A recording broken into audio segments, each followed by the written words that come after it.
$6.4 million deal to come aboard in Washington.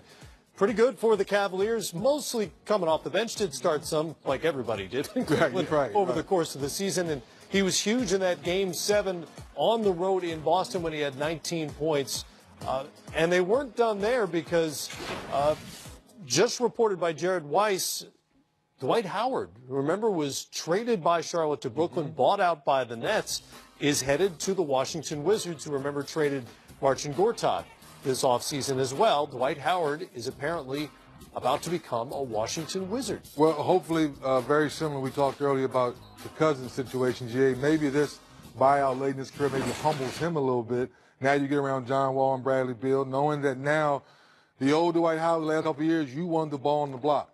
That's not who you are at this point in your career. And going with that backcourt, you're going to get less shots.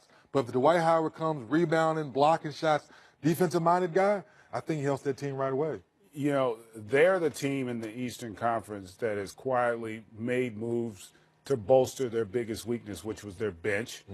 Jeff Green if Jeff Green's coming off the bench for them, that really makes this a much better team. Remember Austin Rivers as well. Gives them a legitimate third option offensively. He can play either guard position coming off a career year.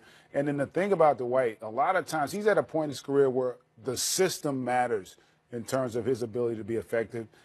And he's going to play with an incredible passer, two bigs. Because you think about how good Marcin Gortat looked playing with John Wall. Pick and roll. And he's a similar – they're going to score similarly. I just think even at this stage, Dwight's a little better at it than Gortat was. And a better defender and rim protector. So this could be a big get. That's why I'm saying, like, the East – like, Bradley Beal and John Wall – they also look at it like, why not us? You know, we're close as well. And now they've gone out and made some small moves, but they could have a huge impact on the overall roster. You know, for all the discussion about Wall and Beal and their relationship and their chemistry and whatnot, depth has been this team's biggest problem over the last few years. Dwight Howard added to the fold, essentially replacing his old Magic teammate, Marcin Gortat, in D.C. On the way, Paul George stayed put in OKC. How that shifts the balance of power in the West. George is an unrestricted free agent at the end of this season. Oh, Paul George making a statement early. Oh, the sleight of hand, masterfully done by George. George measure. George scores. The three takes it all the way downtown and says, good night. He told me all I want to do at the end of the day is win, and win at a high level. George. O'Neal goes down. George. Oh, he's not human. That's what it's called, being physical with the basketball, folks. Oklahoma City makes a large statement. If y'all didn't quite get it, let me say it again, I'm here to stay. This is why you have to try.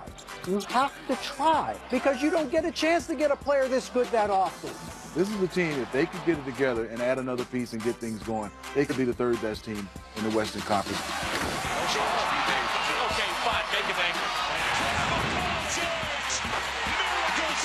George, here we go, step back three. He got it. A year ago, nobody gave Oklahoma City any chance of keeping Paul George. None, zero. And he is now committing to stay there because they did all the right things to try and keep him there. Paul George sticks with the Oklahoma City Thunder, and so that puts them where in the Western Conference? We have a difference of opinion. Oh, yeah, we shake it up Brady again. and Greg Anthony, third or sixth? Third, fourth, fifth, excuse me. Yeah, I'll go first on this one, Jay. I think now with Paul George getting it out the way, no cloud over his head, is he staying or going? Now he and Russell on the same page. I guess the only question I have, I think Melo's going to be okay and stay where he is too. Now with all three of those guys on the same page, Billy Donovan knows exactly what he's dealing with, GA. I think there's no bump in the road earlier. I think they finished three.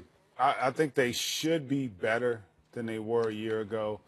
But that they still have serious concerns. Remember, was still a team that got knocked out in the first round. So, and they haven't made any big moves outside of being able to secure Paul George. They still have other concerns, a lot of inexperience outside of that core big three.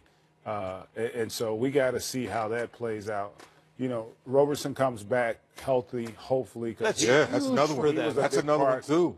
Team. But listen, I think it's going to be exciting to see them together, knowing that could be their core, that too, long term. But they're still probably a piece away from where I would want to say they are a legit contender to win the West. Well, the other question for them is what happens with Carmelo Anthony because of their luxury tax situation. Their payroll is enormous. Well, there's some speculation there could be a buyout potentially, a stretch provision, something. If you buy Carmelo out and you're not bringing in some other young pieces, because now you're going to get worse. Then there's no way you can continue with those other teams. I think you have to figure out to keep Carmelo, and after the season, you figure out what you And he's got to be better. Yes, be better. Good at his worst season as a pro, but there are financial implications to that roster the way it's currently set up.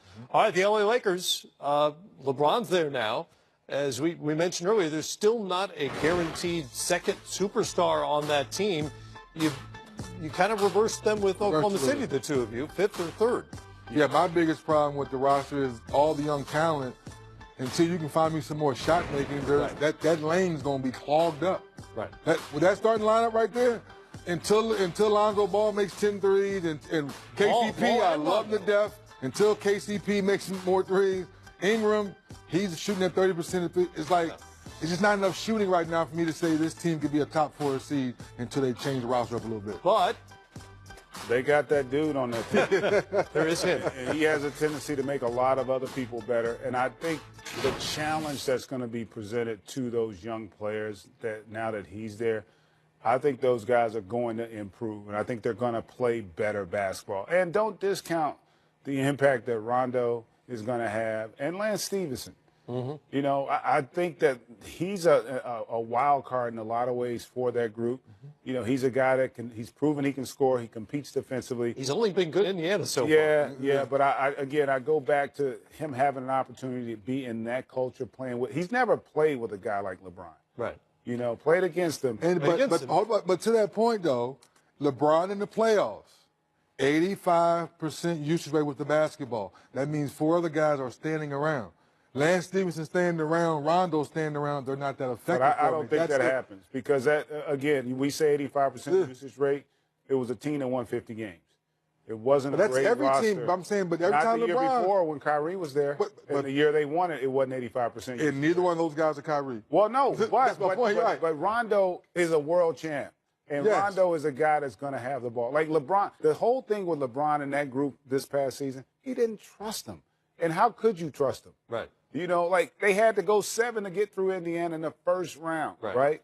They had to go 7 and win. And he had to put ridiculous numbers in ridiculous minutes. Yeah, and I'm not buying in LeBron's going to trust these young guys overnight like this, where they haven't been out of the first, haven't even made the playoffs yet. Well, here's the bottom line question. You know what I mean? It's like that's so inexperienced. So neither had Cleveland the year he came to Cleveland, they went to the finals. But they still have Kyrie, though. They still have Kyrie. But I will say bottom line question good. for both of you. Is this a transitional year for the Lakers to get to where they want to be, or is this a contender year? Unless they make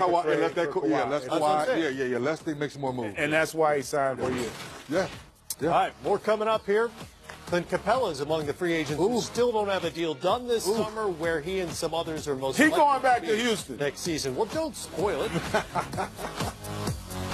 In Utah and Sacramento, with these notable rookies starting their pro careers, 29 points for Jaren Jackson Jr. That's how you get a career started. Marvin Bagley had a vicious dunk included in his 6 for 11, 18-point night. Trae Young got him up for the Hawks on his way to 16 points, 20 field goal attempts. Likewise, Utah's Grayson Allen didn't shoot well, though he did have 8 boards and 7 assists. Always good to have Hall of Famers stop by the program, particularly when they get to come and say, told you so. Last month in an interview, Gary Payton said LeBron was Lakers-bound, telling the world that his son was already committed to LA's Sierra Canyon School. So as we welcome the Hall of Famer Gary Payton to the program, GP, did anything about the LeBron announcement or contract surprise you? Well, no, not about going to L.A.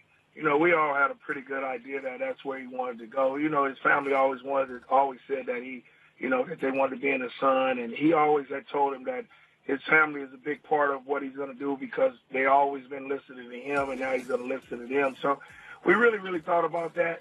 The contract is that he's done. You know, he don't want to move anymore. This is his last stop. He just showed it. You know, he showed it by signing a long-term deal and giving LA a chance to put some people around him. So he's just showing that, you know, this is his last stop. Yeah, and the long-term part is interesting as well. He signed with L.A. without the guarantee of another superstar on the roster, at least this upcoming season. How good are the Lakers right now?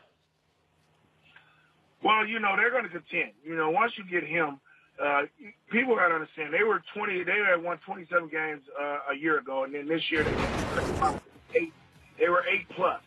So putting him on the team, you can go from 35 to 45 to 47 almost. You give him 12 more wins and be in the playoffs in the West. They're putting pieces together. You know, they did a good job of getting Rondo with a guard that can help Alonzo Ball, Lance Stevenson who can guard somebody, JaVale McGee who can block shots and do things. Now he has to just have some players that's going to score with him and he can rely on. You know, and he doesn't have to do so much work. I don't know if they're a championship team. I don't think that's the case. I think they're a playoff team.